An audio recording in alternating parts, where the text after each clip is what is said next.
මේ දවස්වල ලංකාවම කතා වෙන ප්‍රෝග්‍රෑම් එකක් තමයි සිරස ලන්ච් ටයිම් TV ප්‍රෝග්‍රෑම් එක. මේ වැඩසටහනේදී එක්තරා තරුණයක් තමන්ගේ දුක ප්‍රකාශ කරන්න පටන් ගත්තා. ඒ තරුණිය සඳහන් කළේ තම සැමියා තමාව අත්හැර ගිය බවත් දරුවා සමග වසර 4ක් තනි වුණු බවයි. මේ වීඩියෝ පටේ නැරඹූ හිටපු සැමියා සමාජ මාධ්‍යයට ප්‍රකාශ කළේ මෙවැනි අදහසක්. ඇයි බං උඹ එහෙම බොරු කියන්නේ? පුදුම රඟපෑම හැකියාවක් නැතිවෙන්නේ. මිනිස්සු 10ක් එක්ක විතර ගියාට පස්සේ අවුරුදු 2ක් වෙන මිනිහෙක් එක්ක පවුල් කාලා ඇවිල්ලාද හස්බන්ඩ් මතක් වුණේ. දරුවට කතා කරන්නවත් බලන්නවත් දුන්නද ඔබ මට? අදටත් මම නෙමෙයිද මගේ දරුවාව ජීවත් වෙන්න සල්ලි එවන්නේ? අඩ ලෝකෙට බොරු කියන්න එපා ගෑණියේ. මං විතරයි දන්නේ මගේ ළමයාව මගෙන් අරන් ගියාම මං විඳ දුක. ගිය මිනිහත් එක්ක ඉන්න බැරුව ඌ ගහලා පැන්නුවාම දැන් තමයි ඔක්කොම මතක් වෙලා තියෙන්නේ. ඇත්ත නොදැන ගෑනුගේ කඳුළු වලට රැවටිලා ඒක පිළිගන්න මිනිස්සු තමයි වැඩි හරියක් ඉන්නේ. මෙයා මේ තනිකර කියන්නේ බොරු. ඕන තරම් මල් ළඟ සාක්ෂි තියෙනවා ඒක ඔප්පු කරන්න. තමුන් අතේ වැල්දි තියාගෙන හොඳ වෙන්න හදන්න එපා. හොඳ වුණත් මට කමක් නැහැ. ගිය විදිහට පාඩුවේ හිටියා නම් හරි. මොකද වටේ ගිහින් අවුරුදු 2ක් විතර වෙන මිනිහෙක් එක්ක ඉඳලා ඒ මිනිහත් මෙයාගේ වැරදි නිසා එළවුවාම ආයෙත් මල් ළඟට ආවම බාර ගන්න මම මොකෙද්ද?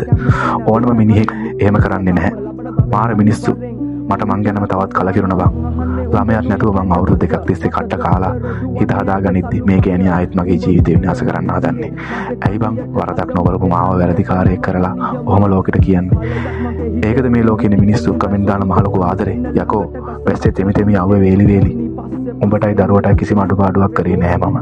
ඕන කියන හැමදේම දුන්නා. ගෙදර ඉන්න බෑ කියද්දි කුලියට ගෙවල් අරන් කී තැනකට එක්ක ගියාද?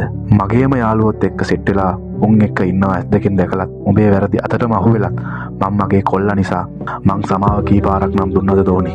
උඹට මාත් එක්ක ඉන්න බැරුව මං හොඳ නැතුව වෙන එකෙක් එක්ක ගිහින් එතනත් ඉන්න බෑ කියලා මට මැසේජ් කරා නේද?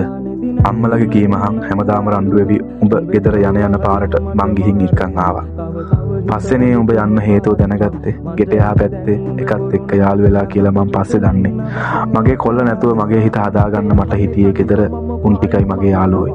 දරුවා බලන්න මං කී පාරක් ඔයාලගේ ගීගාවට ආවද? දරුවාව ගෙට දාන්න දොර වහගෙන මං තාත්තා නෙවෙයි කියලා මට දැන් තාත්තෙක් ඉන්නවා කියලා දරුවට කියන්න ඉගෙනුවා. මතක නැද්ද? යකෝ මගේ කොල්ලයි වචන ටික කියද්දි මම මැරෙනවා යකෝ. අදටත් මොන දුක හරි විඳලා ඌව හදාගන්න ඔබට මන් නෙවෙයිද සල්ලි එවන්නේ. ලෝකෙම අනුකම්පාව ඔබට හම්බෙයි. කමක් නැහැ. මේ කතාව ආය මගේ හිත උඹේ හිතත් හොඳටම දන්නවා ඇති නේ වැරද්ද කාගේද කියලා. අදටත් මට උඹව නම් එපා. මගේ කොල්ලා මට දීපන්. මං ඉල්ලුවෙත් ඒකනේ. මට පුළුවන් ඌව හදාගන්න. බනින මිනිස්සු බනීවි. මම විතරයි දන්නේ මගේ කතාව. උඹට ඔහොම කියන්න ලැජ්ජ නැද්ද? මං අහන්නේ. උඹ කොහොමත් ලැජ්ජාව තියෙන ගෑණියෙක් නෙමෙයිනේ. උඹේ බොරු අහලම මට මාරපන්. තව හිත හොඳටම පාරපන්. මට ඇති දැන් උඹේ බොරු නාටකම් අපි මෙතනින් නවතමු අපේ හාඩකම්.